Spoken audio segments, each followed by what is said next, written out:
복의 근원 되어지는 시간 되게 하여 주시옵소서. 예수 그리스도의 이름으로 기도드립니다.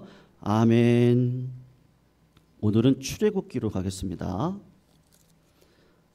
창세기 다음에 출애굽기 14장입니다. 10절에서 14절, 출애굽기 14장 10절에서 14절. 교독으로 읽도록 하겠습니다. 10절 제가 먼저 읽습니다.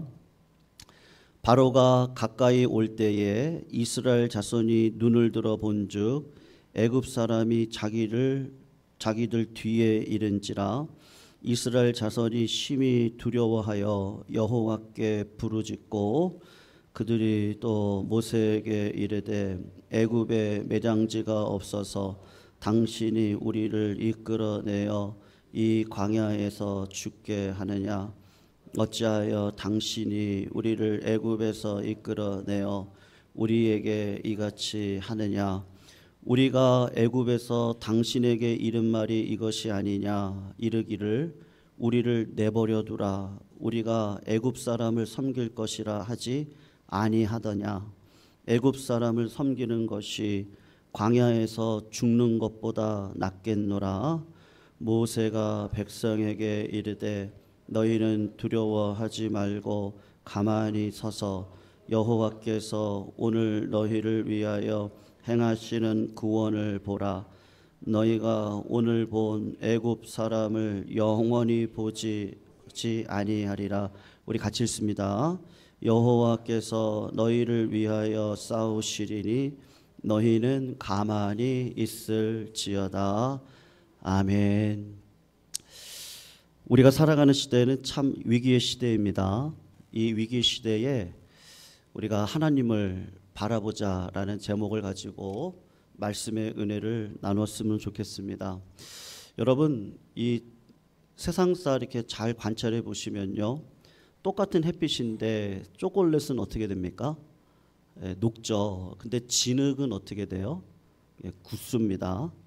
죽은 나무는 더욱 바싹 마르고 살아있는 나무는 어떻습니까? 온갖 어려움이 있어도 결국에는 싱싱한 나무로 자라나게 되어져 있습니다.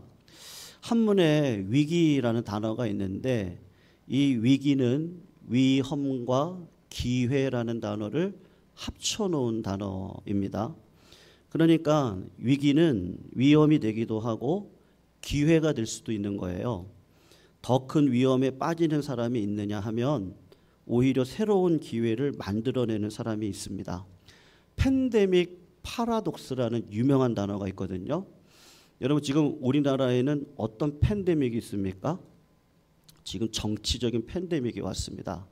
아마도 수개월은 굉장한 진통을 지나면서 지나가야 될 것 같습니다. 몇 년 전만 해더라도 또 코로나 팬데믹이 이 나라를 덮쳤습니다. 이 팬데믹 파라독스라는 말은 굉장히 유명한 말인데요. 코로나를 지나가면서 바이러스 팬데믹이 지나가는 거죠. 지난 역사 속에서 이렇게 보니까 코로나를 지나지 않았던 나라는 없단 말이에요.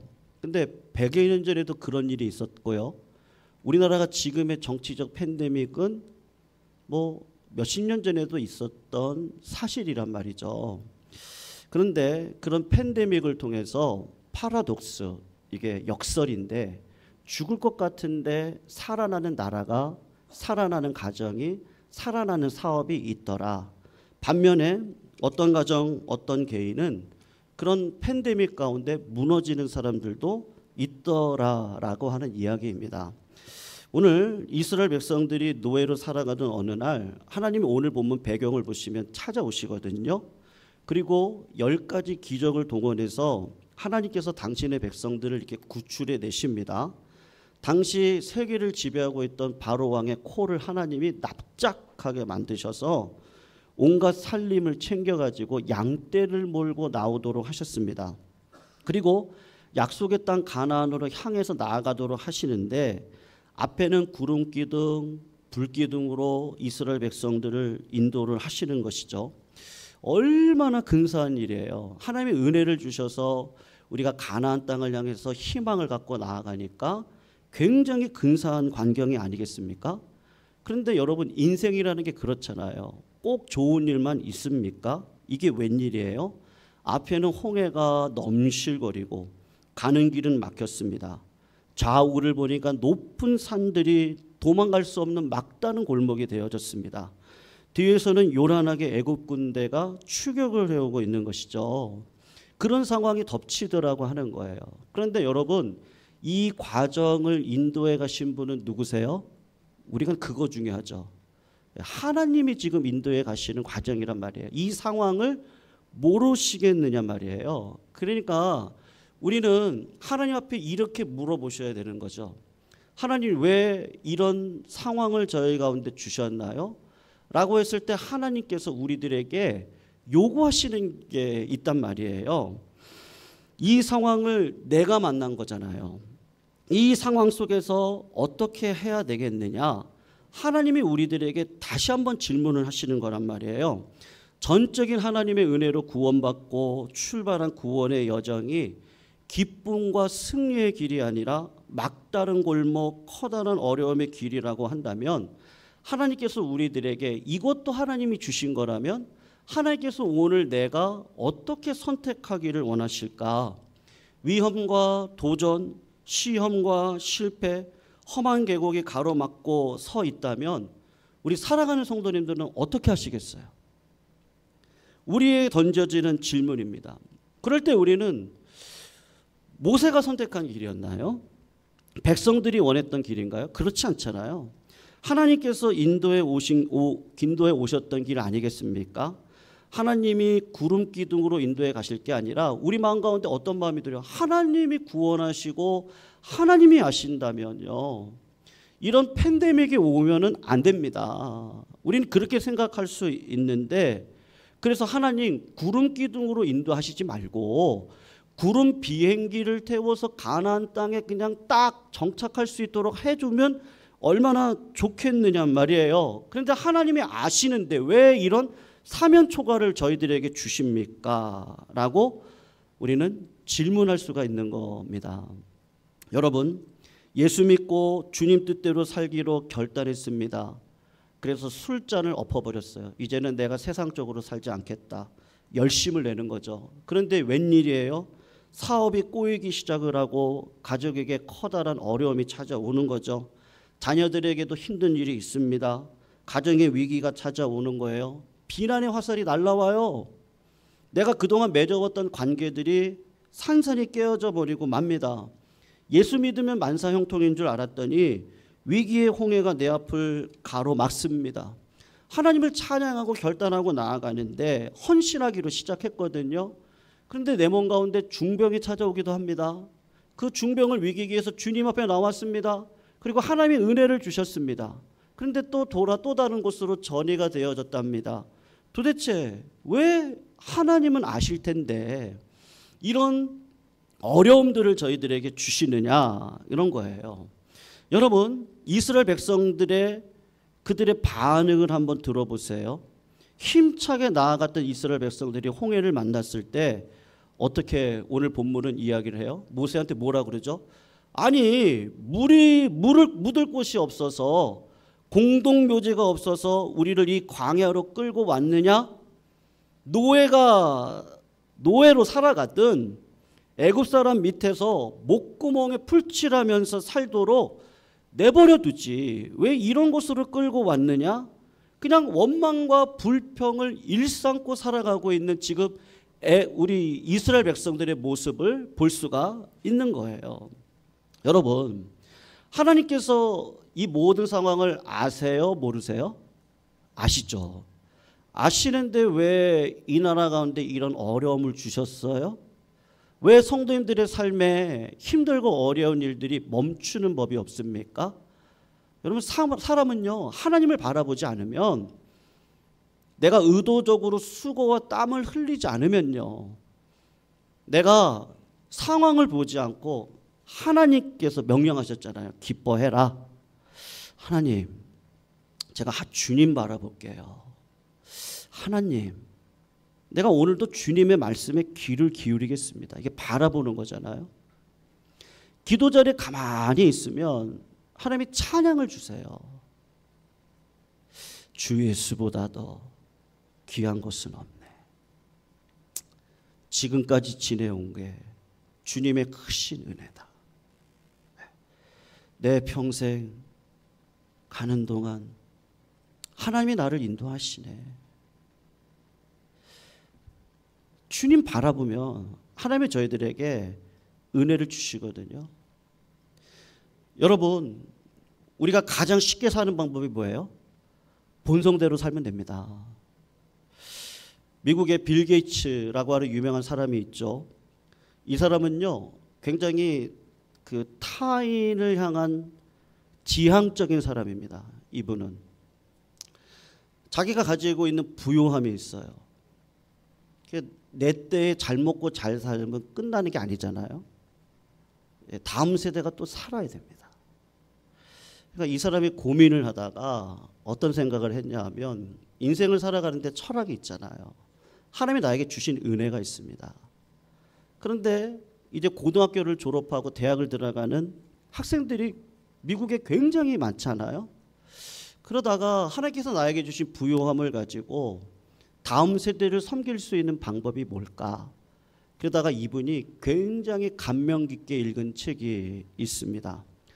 한센 로슬링이라는 분이 썼던 Factfulness라고 하는 책인데요. 이 책을 미국에 있는 모든 대학생, 신입생들에게 다 무료로 선물을 해주는 거예요. 이분이. 이 책을 한번 읽어보라고. 그렇게 세상을 섬기는 거예요. 여러분, 근데 그 책을 왜 신입생들한테 줄까? 여러분, 대학을 들어가는 이 젊은이들, 이제 새롭게 무슨 일을 시작해야 돼요. 여러분, 직장에 들어가면 끝나나요? 굉장히 어려운 관계 속에서 지나가야 됩니다. 실력을 또 키워야 돼요. 결혼하는 그 순간부터 행복만 있나요? 부부가 서로 희생을 배워가야 되는 영적인 실력을 키워야 돼요. 공동체를 세워갈 때 내가 팔짱 끼고 가만히 있으면 모든 일이 됩니까? 안 돼요. 그래서 하나님이 나를 배움의 자리로 가게 하시죠. 타인 지향적인 삶을 살아가도록 하세요. 그래서 내가 필요한 게 뭐지? 공부하게 하시고 고민하게 하시고 다 뭐예요? 생각에 있어의 방향성이 틀려지는 거예요. 여러분, 본능대로 살아가는 건 굉장히 쉬워요. 원망하고 불평하고 부정적으로 보고, 그러면 누가 못 살아가겠어요? 다 살아갈 수 있죠. 그렇게 살아가면요, 나는 잘났고요, 너는 못났고. 이 정치적인 팬데믹이 찾아왔던 이유가 뭐예요? 정치적인 의로움, 경제적인 아름다움, 나만 잘 먹고 잘 살면 되는 건가요? 젊은이들이 파이어족, 그게 왜 인생의 목적이 돼야 되는 거냐고요? 왜? 왜 평안하게 사는 거를 목적으로 삼느냐고요? 그럼 다음 세대는 어떻게 하냐고요? 내가 몇십억 벌어서 평안하게 살면 그게 인생의 진짜 목적인가요? 나만 잘 되면 되나요? 그럴 수 없잖아요. 그러니까 빌 게이츠가 그 이기적인 생각에서 오는 그 인생의 본능, 원망과 불평, 이 젊은이들에게 야, 그런 생각만은 젊은 시절에 갖지 말아라. 나도 할 수 있고 하나님 주시는 복을 누리기 위해서 창조적인 인생을 살기 위해 수고하고 땀 흘렸다. 그래서 이 책 Factfulness라고 하는 책을요, 다 한 권씩 청년들한테 주는 거예요. 이 책의 내용이 뭔지 아십니까? 에덴 동산에서 선악과를 따먹은 이후 모든 인간에게 두 가지 본성이 생겼다는 거예요. 그 책의 주제는 그래요. 첫 번째가 부정 본능입니다. 내 앞에 긍정할 수 있는 상황도 있고 부정할 수 있는 상황도 있습니다. 그런데 인간은 본능적으로 어떻게 한다는 거예요? 너도 나도 너나 할 거 없이 그냥 말씀이 들어오지 않고 기도하고 하나님 앞에 나아가지 않으면요, 부정적으로만 늘 생각을 하더라는 거예요. 그래서 더 크게 내게 다가오게 된다는 거죠. 그게 타락한 본성이라는 걸 젊은이들한테 이 책을 통해서 좀 알려주고 싶다는 거예요. 그리고 두 번째가 뭐냐면 비난의 본성입니다. 문제가 있을 때마다 모든 문제를 누구한테 돌리는 거예요. 나는 괜찮은데 저 사람 때문에 그렇다는 거예요. 우리 당은 괜찮은데 저 당 때문에 그렇다는 거예요. 내 가족은 괜찮다는 거예요. 근데 저 가족들 때문에 그렇다는 거예요. 우리 교회는 괜찮은데 내 기업은 괜찮은데 내 직장은 괜찮은데 저 사람 때문이라는 거예요. 그게 에덴 동산에서 선악과를 따먹고 난 다음에 우리에게 육신의 DNA가 그냥 툭 치면 부정, 툭 치면 불평, 툭 치면 비난이에요. 나는 괜찮고 네가 문제야. 젊은이들이요, 그런 육신의 DNA에 속지 마세요. 여러분들은 소망이 있습니다. 여러분들은 할 수 있어요. 네. 여러분들 그런 것들을 이겨내세요. 네. 상황을 이기세요. 하나님을 바라보세요. 믿음으로 살아가세요. 하나님이 기뻐하라고 했어요. 누군 기뻐하고 싶지 않겠어요? 여러분, 부정적으로 보면 날마다 부정적인 거예요. 빌 게이츠가 젊은이들한테 미국 사회를 이끌어갈 당신들, 제발 부탁입니다. 이 책 좀 읽어봅시다. 이 책에서 얘기하는 것 좀 들어보세요. 여러분, 육신에게 대해서 육신대로 살면 안 돼요. 그 얘기하고 싶은 거예요. 성령대로 사셔야 돼요. 사랑하는 성도님들, 우리나라에 팬데믹이 없었던 적이 있었나요? 저는 오히려 기도하면서 저는 우리 교회, 우리나라가 얼마나 우리 한국 사람들 똑똑합니까? 한국 사람들 의로움이 있습니다. 한국 사람들처럼 정이 많은 사람들 없어요. 한국 사람들처럼 깨끗하고 성실한 사람들 없어요. 이 나라가 멸망하려고 하면요, 벌써 망했어요. 이 나라는 벌써 망했어요. 근데 하나님께서 이 나라를 지금까지 지켜오셨잖아요. 주님의 크신 은혜인 줄로 믿습니다.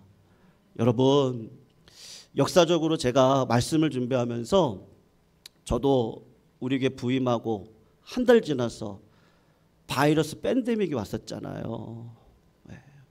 근데 지내놓고 보니까 오히려 내 안에 있는 그 영성이라고 할까요? 하나님 더 단련을 시키셨더라고요. 제가 부족한 게 많잖아요. 근데 그 과정을 통해서 내가 잘하는구나. 그걸 많이 느꼈거든요. 우리 성도님들도 마찬가지라고 저는 생각합니다. 여러분, 역사적으로 17세기예요. 제가 한번 자료를 찾아봤어요. 그래서 런던하고 파리, 영국하고 프랑스죠.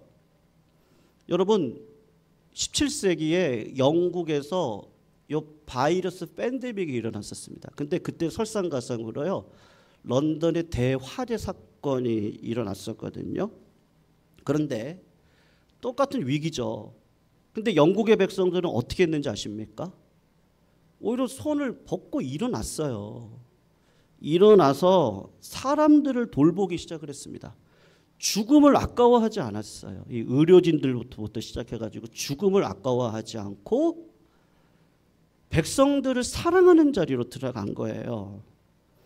여러분, 그 이후에 이 바이러스 팬데믹이 영국을 확 지나갔는데, 그리고 하나님이 백성들의 그 타인을, 여러분, 하나님을 사랑하면 이웃을 어떻게 사랑하게 돼 있습니까? 내 몸처럼 사랑하게 돼 있죠. 내가 남들보다 뭘 더 가져온 거는요, 복이 아니에요. 은사거든요. 하나님이 그거를 그분에게 주신 이유는 그거를 가지고 하나님을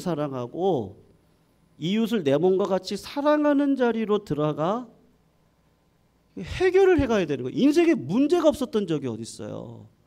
인간은 영국 땅에 그런 바이러스 팬데믹이 왔을 때 온 백성들이 일어나서 그걸 치유해 갔어요. 그리고 난 다음에 하나님이 주신 그 나라의 복이 뭔지 아십니까? 팍스 브리테니카.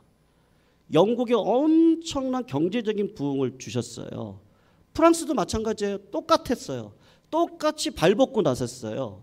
그랬더니 프랑스는 문화의 대국이 되게 하셨단 말이에요. 그러면 우리나라는 어떻고 미국은 어떨까?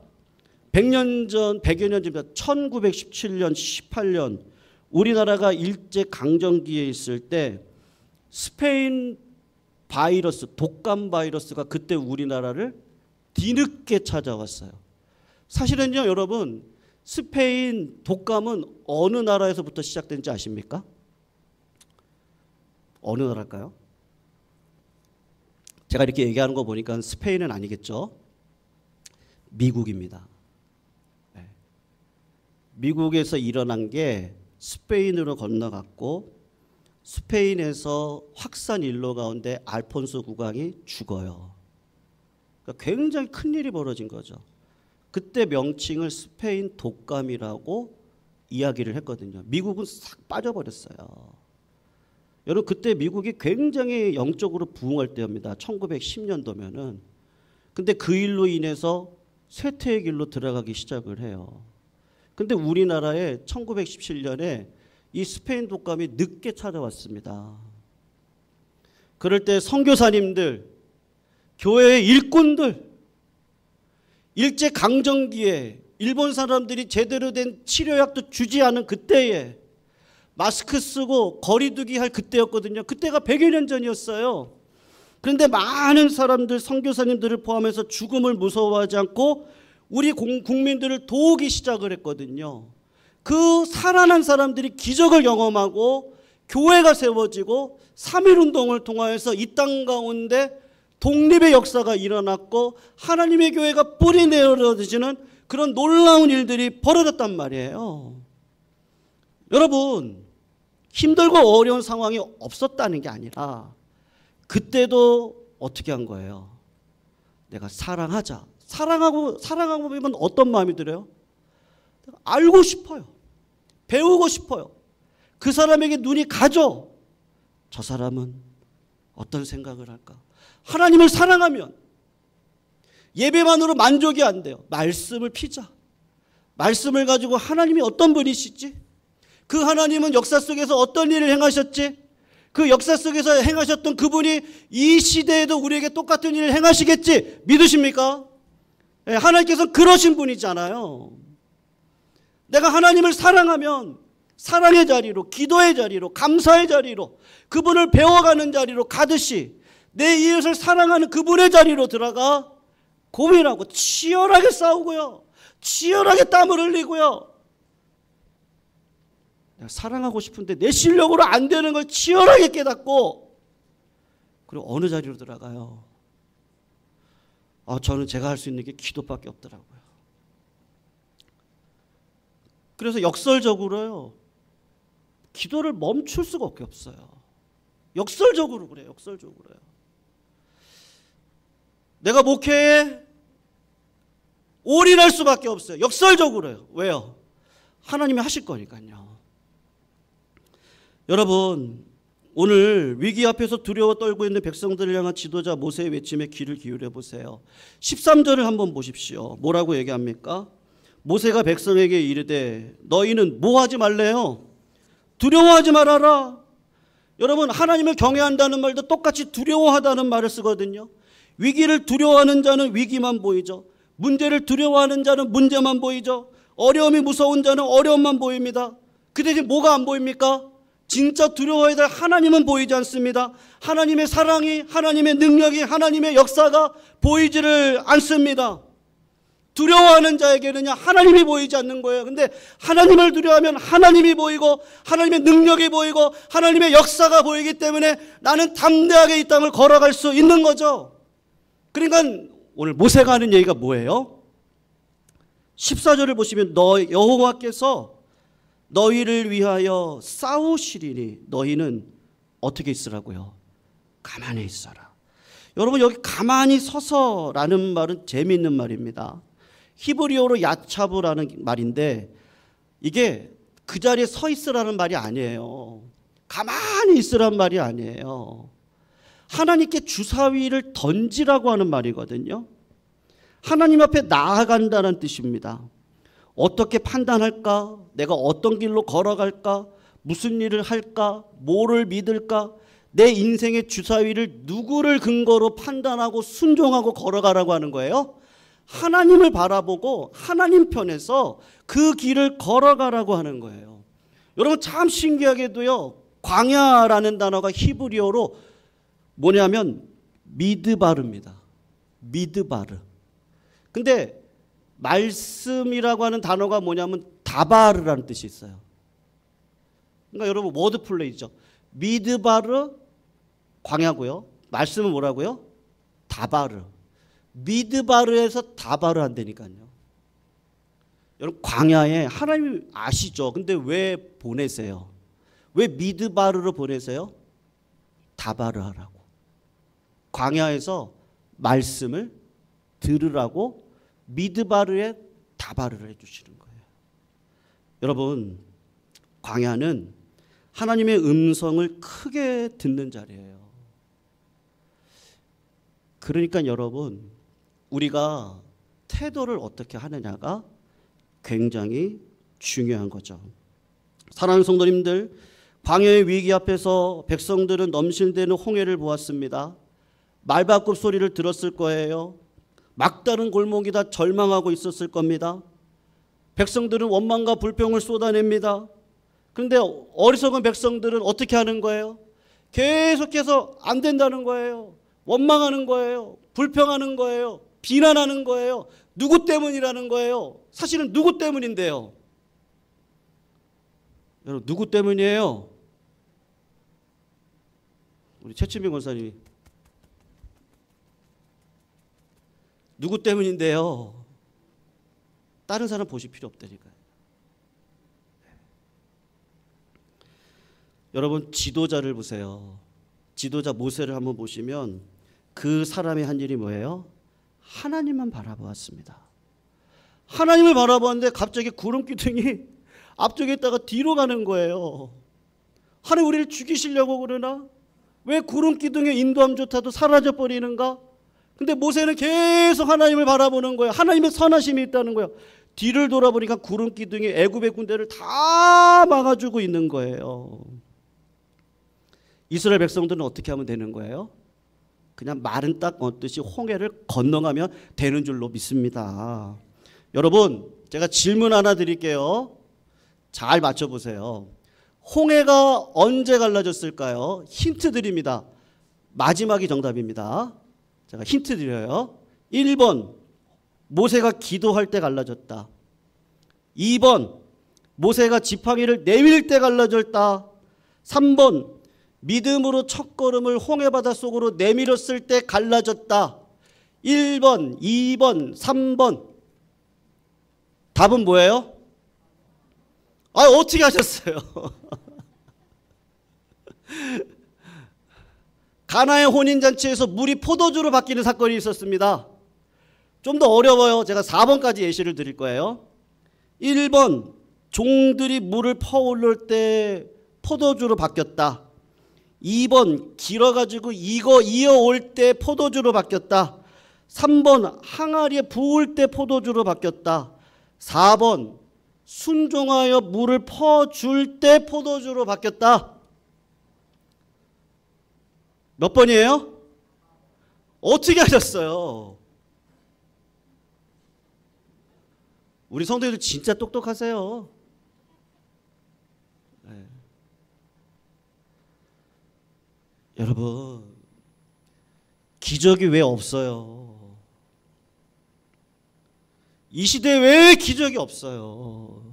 기적은 있어요. 뭐가 없어요?